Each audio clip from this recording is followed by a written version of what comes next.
Uh, I I don't have. Uh, sorry, this is very difficult. I've. My name is Fusion Warrior. I'm sometimes a VTuber, PNG tuber. I'm sometimes a gamer. I'm always an activist.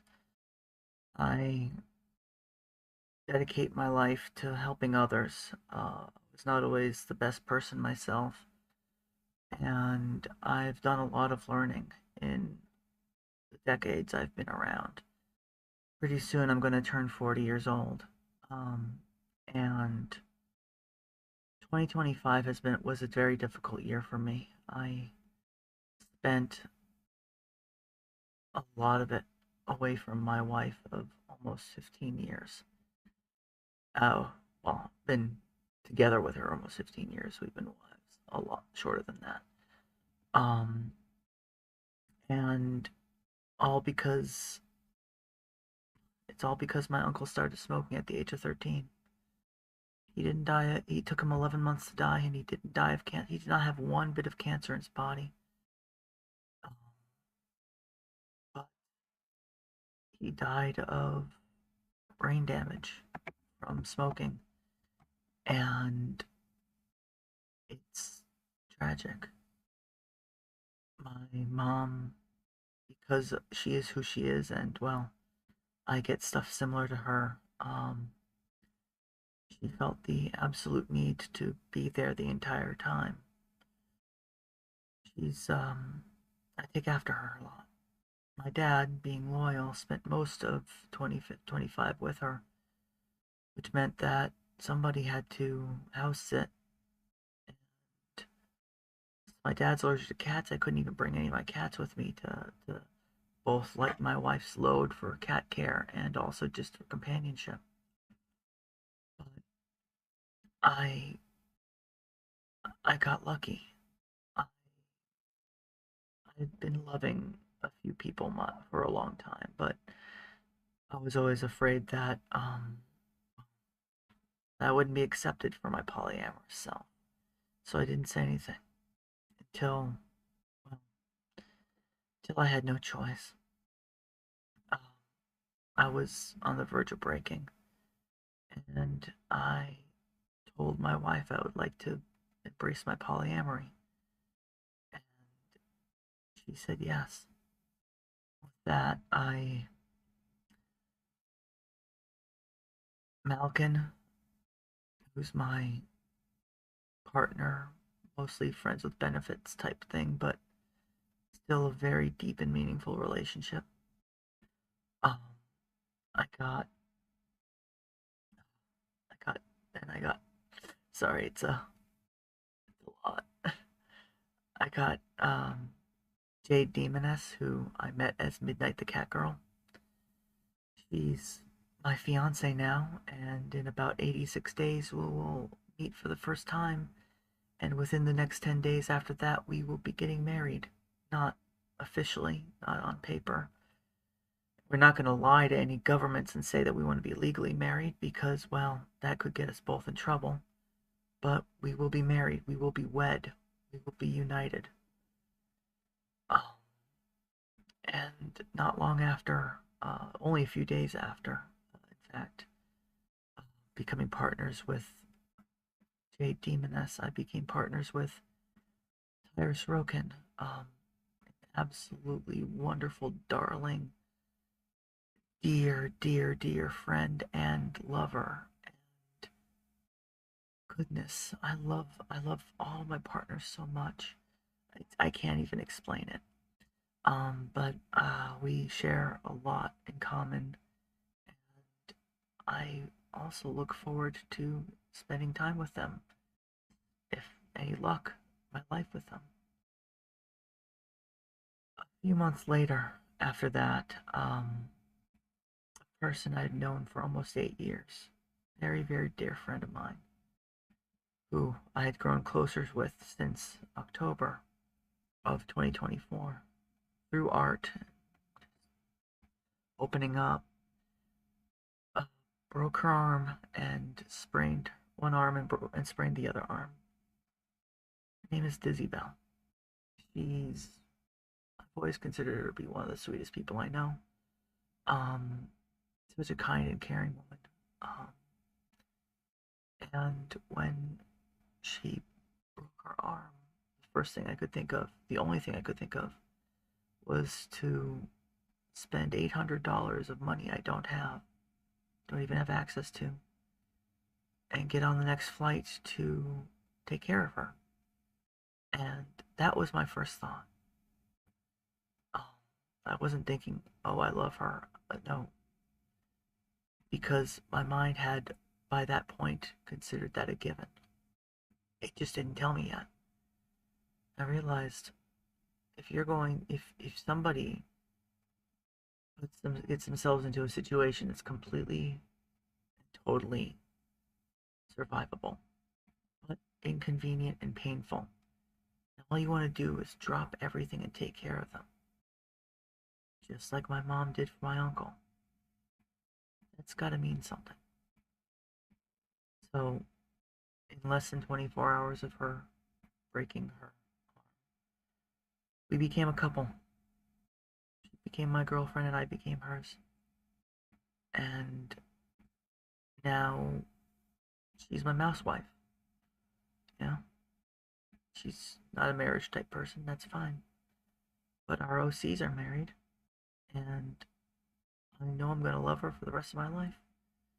I am gonna love all my partners for the rest of my life. Gabi, Malkin, Jade, Tyrus, Dizzy, and very recently, Splatsune, who I'd been flirting on and off with for months and months. And now we're partners too. Yeah, that's 6 partners. And I'm really happy.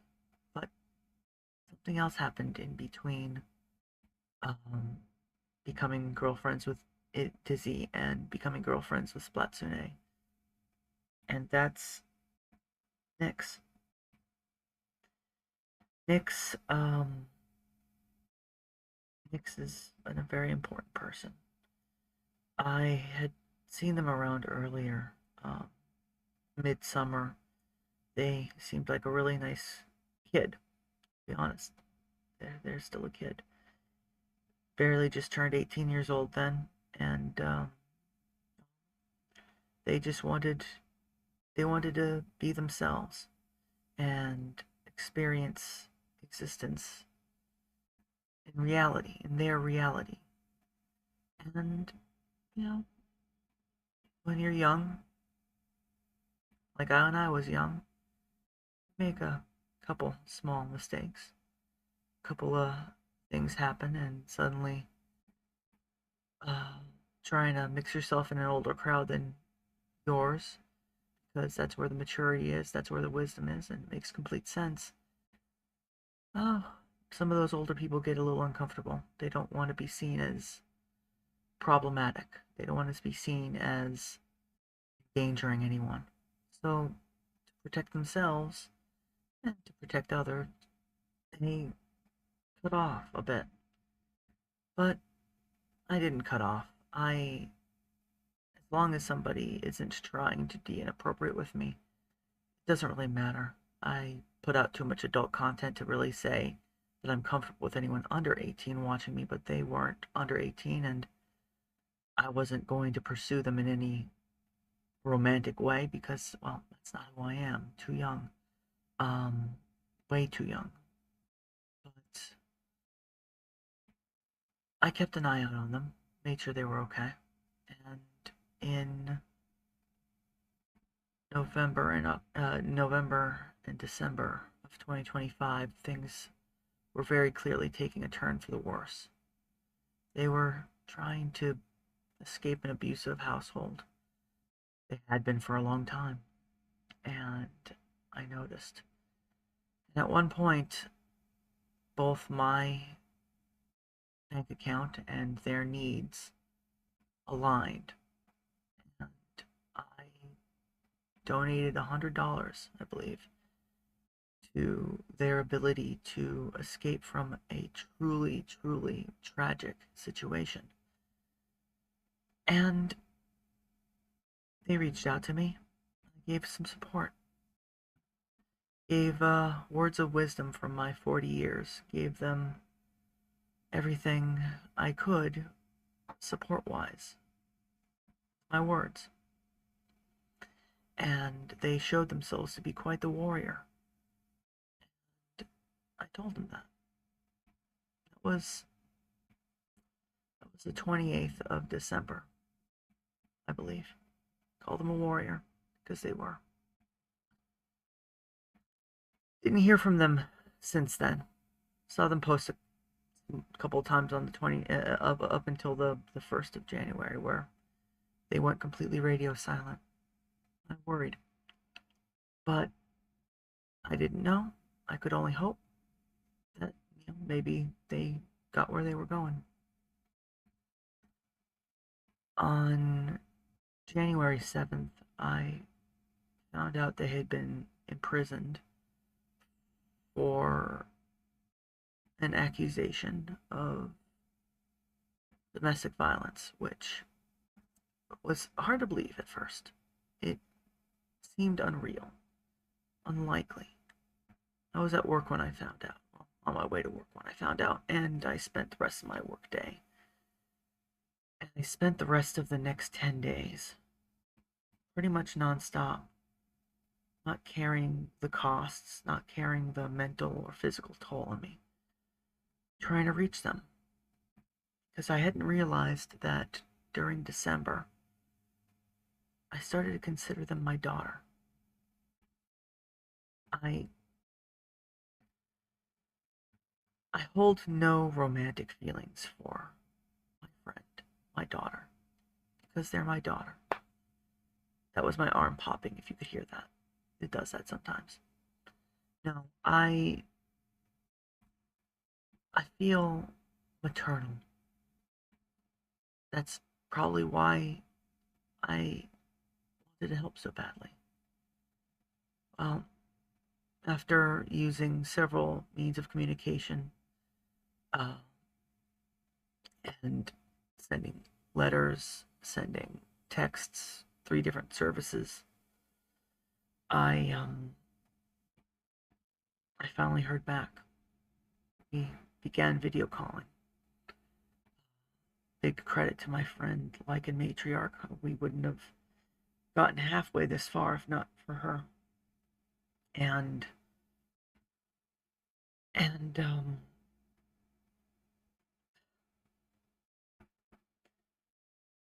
for the next 11 days or so after that, we talked on video, probably 4 times a day on average. I sent hopeful messages of encouragement and grew very close to her as a mother with a daughter, a real mother. I swear I will protect her. I swear that no matter what happens, her goals will be reached. And they will be reached the right way. Not, temporary reprieves that can have lasting negative consequences. No. Getting everything done right, even if it means a little bit of argument, a little bit of heartache, a little bit of delay. To get it done right means that you get it done forever. And she'll be taken care of. After speaking with her every day, multiple times a day, usually, cumulative somewhere between 30 and 80 minutes of talking every day. Talking about hope, talking about plans, talking about all of the frustrations of the legal system that was being very difficult for her. got some bad news. Good news that she's not being sent to a prison or anything, but she's being sent to a mental health facility with some side effects because of me. She's now wearing an ankle monitor and is not able to communicate with me because I, despite always leading up with the conversation and ending the conversation with the fact that it has to be after all the court proceedings are over, all the consequences of this are over, and after everything else, all, getting a high school diploma, getting a citizenship, getting everything that needs to be done to do it right, to make sure she gets to her goals, which are outside of the country.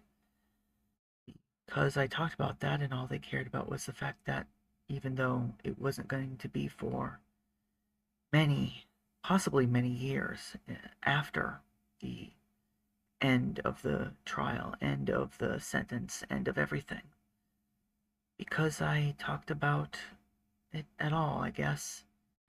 She's wearing an ankle monitor, and I'm not allowed to talk to her. As long as that court order holds, I cannot talk to my daughter. She's not going to be able to even hear this for,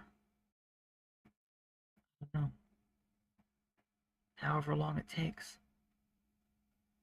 I have a few friends who she can be in contact with.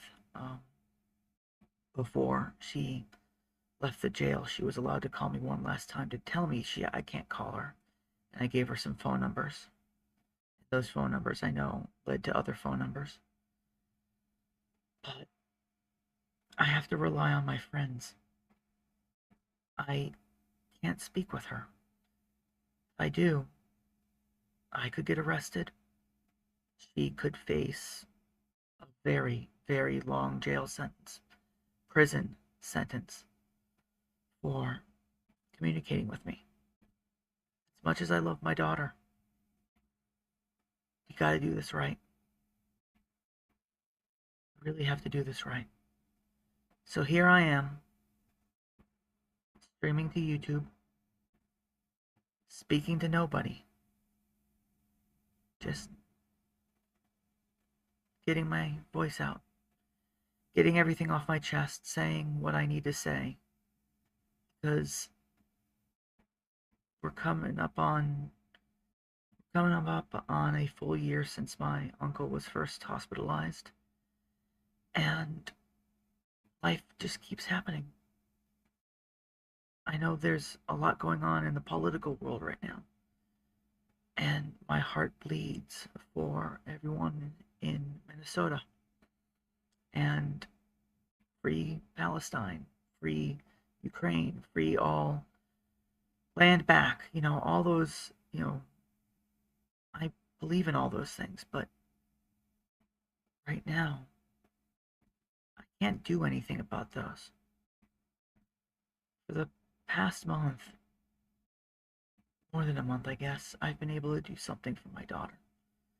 Something meaningful. I can enact change. And for others on Blue Sky, I tip in once in a while if I have anything on hand. But mostly I've been just trying to boost others and raise money for my little Nixie. She's my daughter. And I found out recently that even though she's 18, I can still adopt her. I can legally make her my daughter. Actually, legally adopt her. Meaning that she has every right as my daughter to visit me in a situation, hospital, etc. And I would have every right as her mother to do the same for her. So when she finally gets out, when the court order is lifted, when she can finally come home to her new home here with me. I'm gonna make sure she gets to make, well, first the tattoo and the HRT, but also I'm gonna legally adopt her. I'm gonna enroll her in high school here. So if she has enough credits to not need to go for very long, great. If not, if she needs to start from scratch, whatever it takes.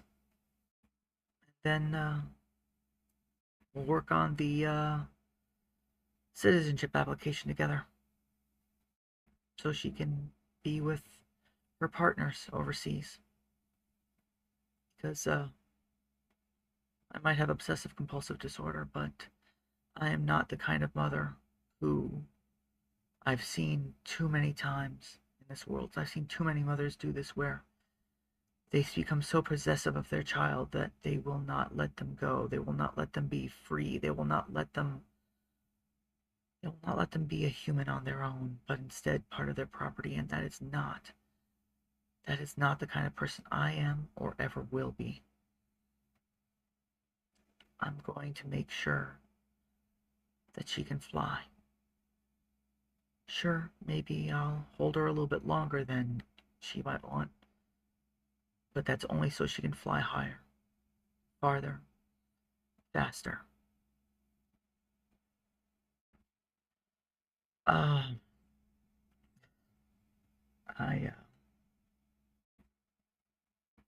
gotta get ready for work soon. I'm rambling a lot, but that's why while I have been making a lot of art, I've not been making nearly as much art as I wanted to or should. Because this year has been incredibly difficult. 2025 has been difficult, and 2026 has not started off much better, except for the fact that 2025 was the best year of my life. I became my full self. I became a mom, and I finally was able to have my partners. I love my partners and I love my daughter. And I will bend heaven and earth to protect them. Because I am a warrior. And a warrior never gives up. Wherever you are, Nix, I know you can't hear me, but I hope you know in your heart that I love you, my daughter. And that in the end,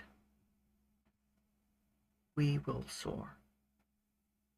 Someday, we will soar. I'm going to stop streaming now. So,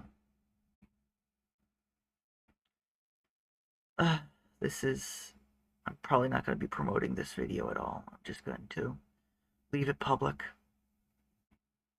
I'm gonna try to have a good day. You do the same.